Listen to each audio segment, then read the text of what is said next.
రాజధానికి రక్షణ చట్టాన్ని తెచ్చేందుకు అసెంబ్లీ సమావేశం పెట్టిన చంద్రబాబుకు గుంటూరు జిల్లా ప్రజల తరపున టీడీపీ జిల్లా అధ్యక్షులు పిల్లి మాణిక్యరావు ధన్యవాదాలు తెలిపారు.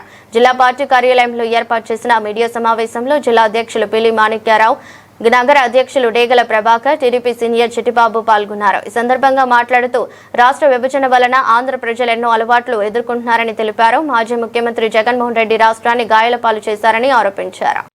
చూసి వచ్చిందా అంటే ఆ మొహం చూసేనా ఇలా ప్రపంచంలో ఉన్నట్టు తెలుగు వారందరూ కూడా తల ఎత్తుకొని చూసే విధంగా చేశాడు ఇవాళ ఆంధ్రప్రదేశ్ కి రాజధాని లేకుండా ఢిల్లీ పెద్దలు చేసినటువంటి దౌర్భాగ్యంగా వదిలేసేసినటువంటి ఆంధ్రప్రదేశ్ కి ఇవాళ జీవం పోసి ఇలా రాజధాని కట్టి ఇవాళ భారతదేశంలోనే అమరావతి అనే రాజధాని సృష్టిస్తుంటే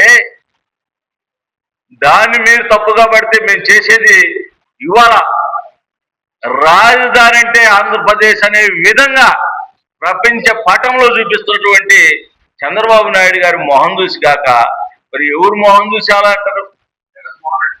వాళ్ళు బయట ఉన్నటువంటి తెలంగాణ వాళ్ళు, బయట ఉన్నటువంటి ఢిల్లీ వాళ్ళు, బయట ఉన్నటువంటి వ్యాపారవేత్తలు, బయట ఉన్నటువంటి రాజకీయ నాయకులు అనేకమైనటువంటి గాయాల పాలు ఆంధ్రప్రదేశ్ కు చేశారు. 2014లో ఆంధ్రప్రదేశ్ మళ్ళీ సపరేట్ రాష్ట్రం ఏర్పడ్డ తర్వాత ఆంధ్రప్రదేశ్ కి ఒక ప్రత్యేకమైనటువంటి రాష్ట్రం వచ్చింది.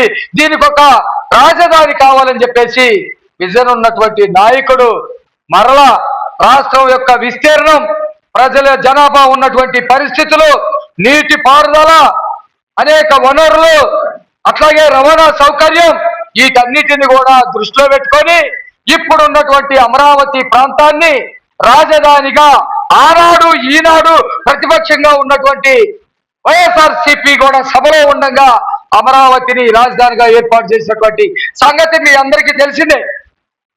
ఇక్కడ అసలైనటువంటి విషయం 5 సంవత్సరాల పాటు రాజధానికి సంబంధించినటువంటి నిర్మాణ పనులు, అట్లాగే రాజ్యాంగపరంగా వచ్చినటువంటి హక్కులు ఇవన్నీ కూడా నిరాటంకంగా జరిగేటువంటి సమయంలో ప్రజాపాలన పోయి భూపాల పాలన 2019లో జగన్మోహన్ రెడ్డి రూపంలో వచ్చినటువంటి పరిస్థితి మనమంతా కూడా చూసాం.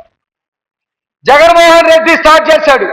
మీరు తెలంగాణ వాళ్ళు గాయాల పాలు చేయటం కాదు, మద్రాసు వాళ్ళు గాయాల పాలు చేయటం కాదు, ఢిల్లీ పెద్దలు గాయాల పాలు చేయటం కాదు, నా రాష్ట్ర ప్రజల్ని నేనే గాయాల పాలు చేస్తా, రాజ్యాంగపరంగా వచ్చినటువంటి హక్కుల్ని నేనే విధ్వంసం చేస్తా, ఆంధ్ర రాష్ట్ర ప్రజల్ని నేనే విచ్ఛిన్నం చేస్తా, నేనే ఆందోళనకి గురి చేస్తానని చెప్పేసి మరలా 2019లోనే జగన్మోహన్ రెడ్డి ఒక రాజధాని కాదు 3 రాజధానులు ఉంటాయని ఒకసారి, 30 రాజధానులు ఉంటాయని మరొకసారి, ఇది శ్మశానం అని ఒకసారి, ఇది కమ్మోళ్ళ రాజధాని ఇంకొకసారి, ఇక్కడ పందులు తిరుగుతాయని ఒకసారి, నేత మునిగిపోయిద్దని ఒకసారి, ఇక్కడ వ్యభిచారులు ఉన్నారని ఒకసారి, అవమానాలు బయట ప్రాంతం వాళ్ళు చేసేదానికంటే ఎక్కువగా అవమానాలు చేయటమే కాకుండా గాయాల పాలు చేసి, వేదన పాలు చేసి, ప్రజల యొక్క జీవితాలతోటి ఆడుకున్నటువంటి వ్యక్తి జగన్మోహన్ రెడ్డి.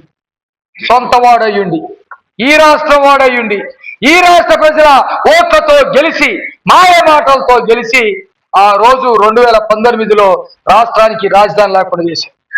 అందుకనే ఈరోజు రాష్ట్ర ప్రజలందరికీ కూడా ఒక పెద్ద పండుగ రోజు.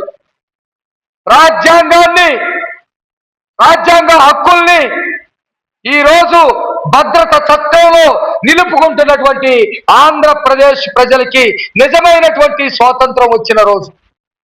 స్వాతంత్రం వచ్చినప్పటి నుంచి రాజధాని రాష్ట్రం లేకుండా అనేక గాయాలైనటువంటి ఆంధ్రప్రదేశ్కి ఒక రాష్ట్రం ఉంటే ఆ రాష్ట్రానికి పశుపతి లాంటి ఒక దాన్ని ఏమంటారంటే పిశాచాత్మ నుంచి రక్షణ కల్పించేటువంటి చట్టాన్ని తీర్మానం చేసేటువంటి రోజు. అందుకు ఈరోజు మాకు చాలా సంతోషంగా ఉంది. తెలుగుదేశం పార్టీ గుంటూరు జిల్లా తరఫున రాష్ట్ర ప్రజలందరూ కూడా శుభాకాంక్షలు తెలియజేస్తూ ఉన్నాను.